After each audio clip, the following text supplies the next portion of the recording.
প্রতারণার মামলায় মডেল রোমানা স্বর্ণা রিমান্ডে। প্রতারণার মাধ্যমে এক সৌদি প্রবাসীর কাছ থেকে ১.৫ কোটি টাকা হাতিয়ে নেয়ার অভিযোগের মামলায় গ্রেফতার মডেল ও অভিনেত্রী রোমানা ইসলাম স্বর্ণার একদিনের রিমান্ড মঞ্জুর করেছেন আদালত। ২০১৮ সালে সৌদি প্রবাসী কামরুল হাসানের সঙ্গে পরিচয় হয় স্বর্ণার।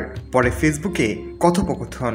২০১৯ সালের মার্চে বিয়ে করেন তারা। বিয়ের পর কামরুল সৌদি আরবে চলে যান। গাড়ি ব্যবসা, ফ্ল্যাট কেনা সহ নানা অজুহাতে তার কাছ থেকে ১,৪৮,৬০,০০০ টাকা হাতিয়ে নেন স্বর্ণা।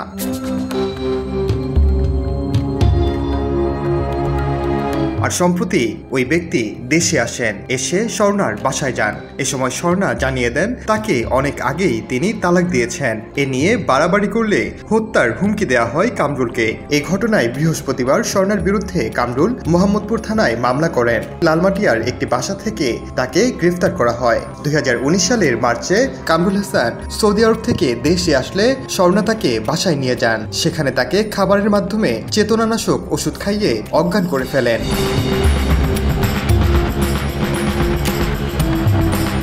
এরপরই আপত্তিকর ছবি তোলেন তিনি। ওই ছবি দেখিয়ে তাকে বিয়ের জন্য চাপ দেন স্বর্ণা। বিয়ে না করলে এসব ছবি সামাজিক যোগাযোগ মাধ্যমে ছড়িয়ে দেওয়ার হুমকি দেওয়া হয় তাকে। মানহানির ভয়ে তিনি স্বর্ণাকে বিয়ে করতে বাধ্য হন বলে দাবি করেন কামরুল হাসান।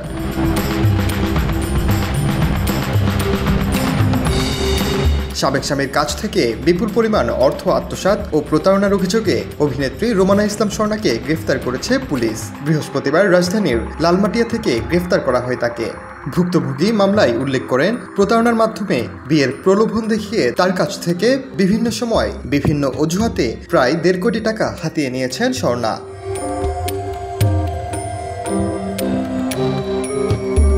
মূলত রোমানার সঙ্গে ফেসবুকের মাধ্যমে পরিচয় হয় সৌদি প্রবাসীর। এরপর বিভিন্ন সময় হোয়াটসঅ্যাপ মেসেঞ্জারে তারা যোগাযোগ করতেন। প্রবাসী স্বামীর ১.৫ কোটি টাকা হাতিয়ে নেওয়ার মামলায় গ্রেফতার অভিনেত্রী রোমানা ইসলাম স্বর্ণাকে ৫ দিনের রিমান্ড চেয়ে সিএমএম আদালতে আবেদন করেছে পুলিশ। শুক্রবার দুপুরে স্বর্ণাকে ঢাকার চিফ মেট্রোপলিটন ম্যাজিস্ট্রেট মাহমুদ আক্তারের আদালতে হাজির করে এর রিমান্ড চাওয়া হয়। পরে আদালতের বিচারক রিমান্ড আবেদন নামঞ্জুর করে জেল কেটে জিজ্ঞাসাবাদের নির্দেশ দেন। এর আগে স্বর্ণার আইনজীবী জামিনের আবেদন করলে তা নামঞ্জুর করেন বিচারক।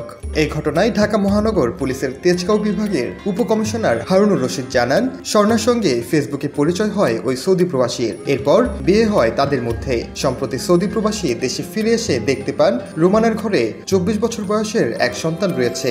এর আগেও একাধিক বিয়ে হয়েছিল তার।